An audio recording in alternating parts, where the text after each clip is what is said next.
Percaya atau tidak, hutang budi adalah penjara paling sopan di dunia. Dindingnya memang seolah tak terlihat, tapi jerujinya terbuat dari rasa terima kasih.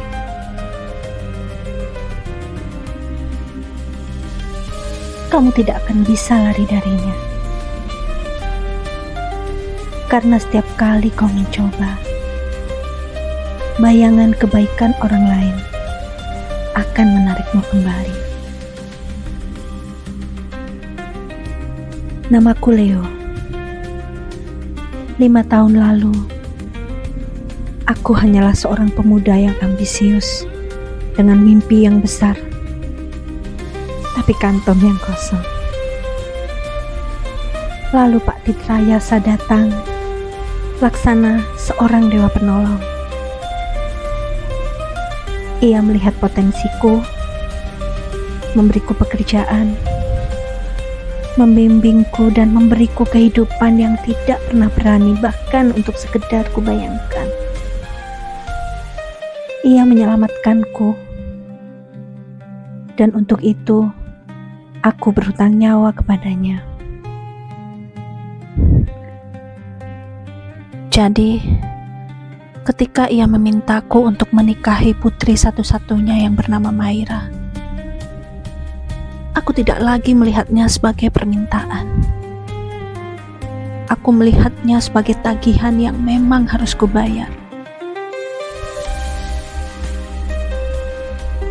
Mereka bilang Maira adalah gadis yang rapuh, sensitif, sehingga membutuhkan seseorang yang kuat dan stabil untuk melindunginya. Dan aku dengan naifnya merasa terhormat dipilih untuk menjadi pelindung Maira. Tidak sedikit pun terlintas dalam kepalaku bahwa aku ini tidak sedang diminta untuk melindunginya. Aku sedang direkrut untuk menjadi penjaga penjaranya.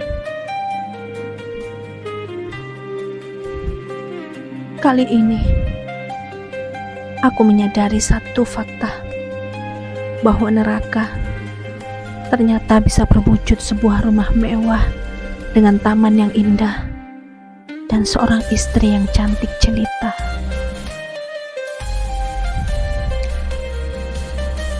Pernikahan kami adalah sebuah pertunjukan kekuasaan. Tamunya adalah para pejabat dan mitra bisnis keluarga Tirtayasa. Aku berdiri di sana, di samping Maira. Ya, itulah nama istriku, Maira, putri tunggal Pak Tirtayasa. Saat pernikahan itu berlangsung, aku merasa seperti aksesoris mahal yang dipamerkan. Sedangkan Maira, dia sendiri lebih terlihat seperti boneka porselen yang rapuh. Cantik memang, tapi matanya kosong.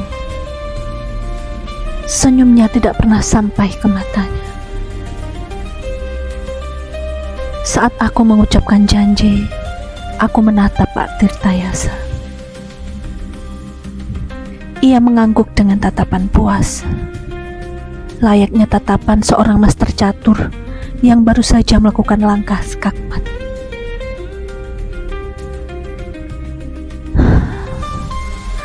Pikirku waktu itu, setidaknya aku telah menunaikan kewajibanku. Aku pikir,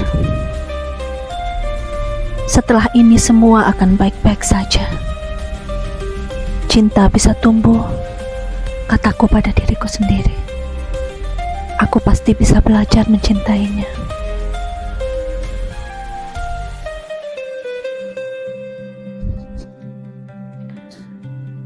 Semua itu hanya angan-anganku. Pada kenyataannya, semua itu palsu. Suatu ketika aku mendekati Maira, dia berkata, Jangan sentuh aku. Maira, aku suamimu. Ayah bilang, aku harus menikah denganmu. Dia tidak bilang aku harus lakukan itu. Akhirnya malam itu aku tidur di sofa. Aku meyakinkan diriku bahwa ia hanya gugup. Ia hanya butuh waktu. Aku tidak tahu bahwa waktu adalah kemewahan yang tidak akan pernah kami miliki.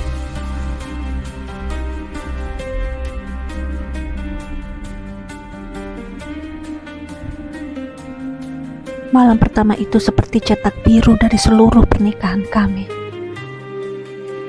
Di satu sisi, ada aku yang mencoba mendekat. Dan di sisi lainnya adalah Maira yang selalu lari ketakutan. Hidup bersama Maira seperti berjalan di atas lapisan es yang tipis. Suatu hari ia bisa menjadi wanita paling manis di dunia. Ia akan memasakkanku sarapan, menata dasiku, dan juga tertawa pada leluconku. Di hari-hari seperti ini, aku seperti sekilas melihat seorang wanita yang mungkin bisa ku cintai. Tapi keesokan harinya semua itu hancur. Semuanya berubah. Monster dalam diri Maira akan keluar. Dia bisa tiba-tiba menjadi histeris tanpa alasan hanya karena aku meletakkan cangkir kopi di tempat yang salah. Jika aku pulang terlambat 5 menit saja, ia akan menuduhku berselingkuh. Ia akan mengunci diri di kamar selama berhari-hari, lalu tiba-tiba keluar seolah tidak ada apa-apa, bahkan memintaku untuk mengajaknya berbelanja. Keluarganya tahu, tentu saja mereka tahu, tapi mereka menyebutnya manja atau sedikit emosional. Mereka telah membelikanku sebuah sangkar emas dan memberiku tugas untuk menjaga seekor burung dengan sayap yang patah. Tapi mereka lupa memberitahuku bahwa burung itu sesekali akan mencoba mematuk mata penjaganya. Aku terisolasi. Aku tidak bisa menceritakan ini pada siapapun. Siapa yang akan percaya padaku? Di depan umum, Maira adalah seorang istri yang pendiam dan penurut. Mereka hanya akan melihatku sebagai suami yang tidak becus, yang bahkan tidak bisa membahagiakan putri dari seorang pria yang terhormat. Akhirnya, di tengah neraka itu, ada satu tempat di mana aku bisa bernafas dengan bebas. Tempat itu adalah di kantorku. Dan di sana ada Sarah. Ia adalah rekan kerjaku. Seorang wanita yang normal dalam artian yang paling indah. Ia wanita yang cerdas, lucu, dan yang paling penting, stabil dalam emosinya. Kami sering makan siang bersama. Awalnya hanya menceritakan obrolan ringan tentang pekerjaan, lalu merembet ke hal-hal pribadi. Aku tidak pernah menceritakan detail tentang Maira. Tapi entah kenapa aku merasa ia seolah bisa melihat kenyataan itu dari mataku. Ia bisa melihat kelelahan yang kusembunyikan di balik senyum profesionalku. Lambat laun aku mulai mendambakan jam-jam makan siang itu. Aku mendambakan tawanya yang lepas, caranya menatapku saat aku bicara, seolah pendapatku benar-benar penting. Kehadiran Sarah layaknya sebuah oase di tengah gurun pernikahanku. Suatu sore saat hujan deras, kami terjebak di kantor. Hanya kami berdua. Ia membuatkan kopi untukku. Dan saat memberikannya, jari jemari kami bersentuhan. Hanya sedetik.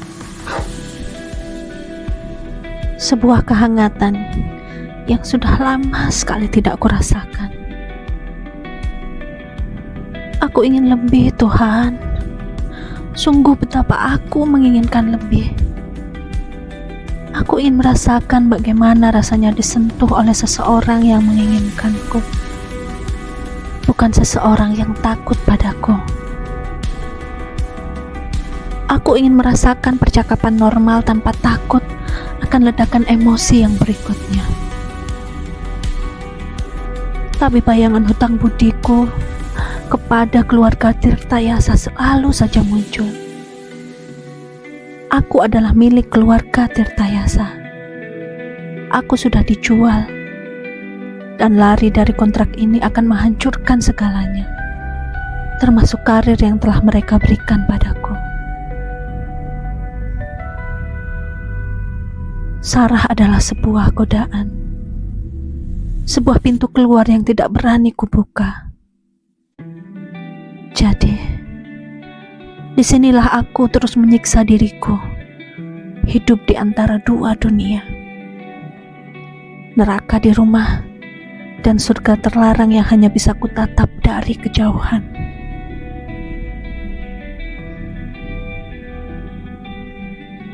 Puncak prahara dalam keluargaku adalah saat Maira mencoba bunuh diri. Ia menelan segenggam pil tidur. Untung saja aku menemukannya tepat waktu. Saat di rumah sakit, di tengah kekacauan dan tangisan keluarganya yang menyalahkanku, aku merasa sudah sampai di titik terendah. Saat kembali ke rumah untuk mengambil beberapa barang, aku melihat sesuatu di bawah tempat tidurnya. Sebuah kotak usang yang ternyata berisi sebuah buku harian. Buku harian berwarna merah jambu dengan gambar unicorn. Iya, itu adalah buku harian Maira saat ia masih remaja. Tanganku gemetar saat membukanya. Awalnya hanya tulisan remaja biasa tentang sekolah, tentang musik, tentang cinta monyet. Tapi semakin ke belakang tulisannya berubah menjadi gelap. Baris demi baris tulisan dalam diary itu tiba-tiba saja membuatku lebih mudah untuk memahami dunia Maira.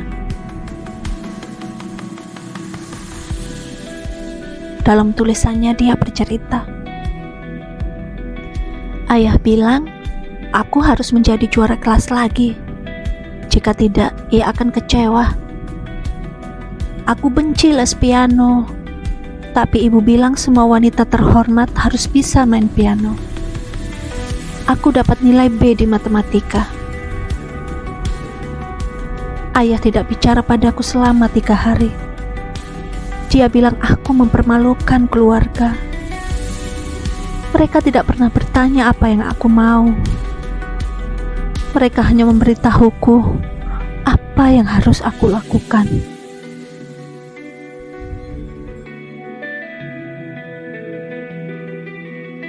Aku merasa seperti boneka cantik di dalam kaca. Kadang aku ingin memecahkan kaca itu.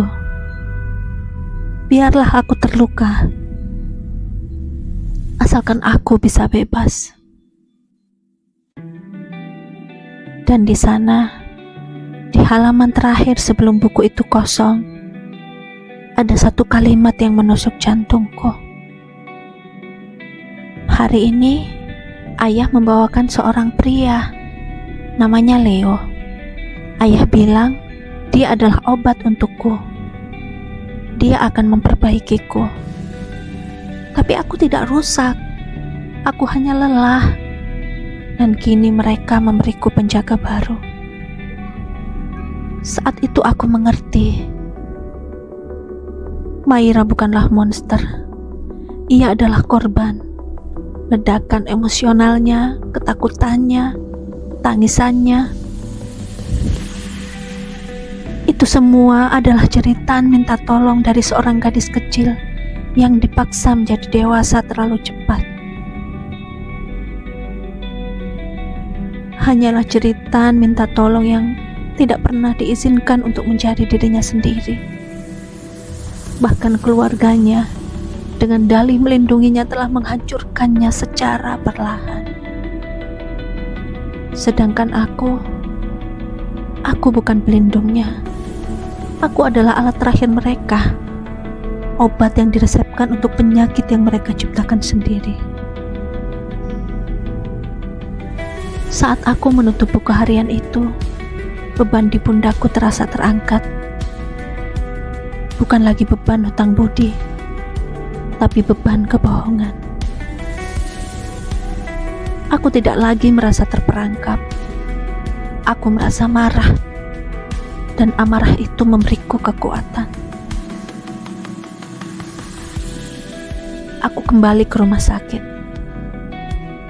Aku berjalan melewati Pak Tirtayasa, tapi tidak lagi dengan kepala tertunduk, melainkan dengan tatapan yang tajam. Aku masuk ke kamar Maira. Ia tertidur. Wajahnya terlihat sangat damai untuk pertama kalinya. Aku duduk di sampingnya, menggenggam tangannya yang dingin. Aku tidak tahu apa yang akan terjadi selanjutnya. Aku tidak tahu apakah Maira bisa disembuhkan. Aku juga tidak tahu apakah aku akan berakhir dengan Sarah. Semua itu tidak penting sekarang. Yang aku tahu adalah permainan ini sudah selesai. Aku bukan lagi pion mereka. Aku akan membawa pergi Maira dari sini, bukan sebagai suami yang terpaksa, tapi sebagai sesama korban yang akan mencoba mencari jalan keluar bersama. Hutang budiku pada Pak Tirtayasa memang nyata, tapi hutangku untuk menyelamatkan jiwa manusia yang mereka rusak jauh lebih besar. Dan itu adalah satu-satunya tagihan yang akan kubayar dengan sisa hidupku.